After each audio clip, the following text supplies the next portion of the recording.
Everyone, आज हम गए थे सुबह सुबह मॉर्निंग वॉक करने पार्क में। तो यहाँ मेरी फ्रेंड भी आई थी मेरे साथ, झूला झूली थी।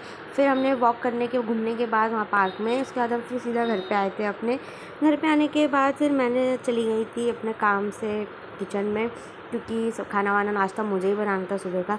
तो मैंने आज सेवैयाँ बनाई थी, जिसे कोई कोई जवी भी कहते हैं, और बहुत टेस्टी बनाया था मैंने। फिर बर्तन वर्तन धोया मैंने, और दीदी जो थी यहाँ पे झाड़ू लगा रही थी, क्योंकि ड्यूटी उसकी होती थी। मैं पापा चले गए थे शादी के कार्ड देने, मेरी चाची के घर पे गए थे हम लोग, क्योंकि उनके घर पे देना भूल गए थे हम लोग।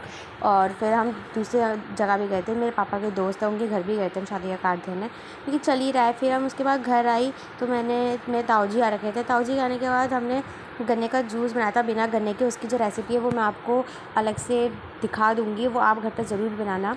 उसके बाद मैंने अपनी बहन से गुड़ लिया, और वो छोटा बड़ा मैंने छोटा मांगा तो वो बड़ा गुड़ दे दी खाने के लिए। फिर शाम के टाइम पे मैंने चाय बनाई थी सबके लिए। उसके बाद मैंने अभी दीदी की शादी के लिए तो ये डांस की यहाँ प्रैक्टिस कर रही थी कि मतलब मैंने कौन से गाने का डांस पे करना है। फिर मैं मम्मी दीदी और चले गए थे शाम को थोड़ा बाहर घूमने के लिए, कि घर पे बैठे बैठे हम सब बोर ही हो रहे थे। फिर हमने उसके बाद यहाँ पे आइसक्रीम खाई थी। फिर हमने आइसक्रीम को एंजॉय किया अच्छे से, खाते खाते हम घर पे गए। फिर आज के लिए इतना ही। मिनी व्लॉग अच्छा होता है, लाइक